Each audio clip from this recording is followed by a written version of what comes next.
Tumawa ka, Joanne. Sabihin mo yan. Kundi lalagyan ko ng mas malalang grado ang salamin.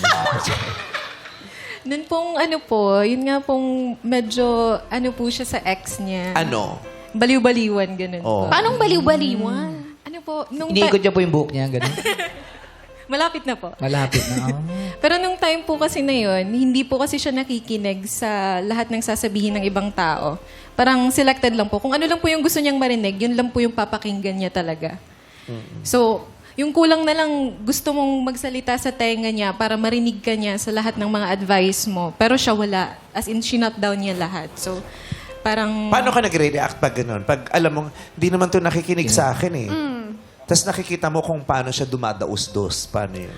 Ano po, nung time po kasi na yon, parang naisip mo na din na wala din naman po akong choice kundi samahan siya kasi parang ako lang din po yung parang nakakasama niya palagi. So,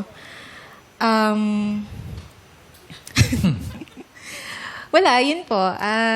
Wala na po akong magagawa. Minsan nung ba, time na Joanne, yun. hindi sumasama yung loob mo? Di ba, advice ka ng advice sa kanya, tapos di naman niya sinusunod. Tapos eto na naman, iiyak sa'yo. Opo, minsan nasasayang din po yung English ko sa kanya. Kaya sabi ko, wag na nga, ganun pa din naman, parang hindi ka din naman nakikinig. Pero So, yun kasi yung essence ng pagiging best friend mo. Yeah. Yung kahit iritang-irita ka na sa kanya, kasi tangang-tanga ka na sa kanya, tapos tigas na yung ulo niya, hindi mo talaga siya maiiwan. Yung madeded man po lang siya for a time kasi naiinis ka tsaka para matuto siya, para may ma-realize siya. Pero hindi mo siya totally iiwanan at mailalaglag. Yung hanggang irita lang talaga. Kairita na rin naman naman kasi to siya. yung ganun. Dadamayan pa rin yan. Iiwanan mo para matuto ng leksyon, pero hindi mo siya totally iiwan. Hindi mo matitiis yan. Babalik at babalik kayo sa isa't isa. Paano mo sinabi sa kanya, gumising ka na, Marian. Itong nangyayari sa'yo. Ayan, ganyan. Ay, ganyan, no? May actingan bang nangyari? diba?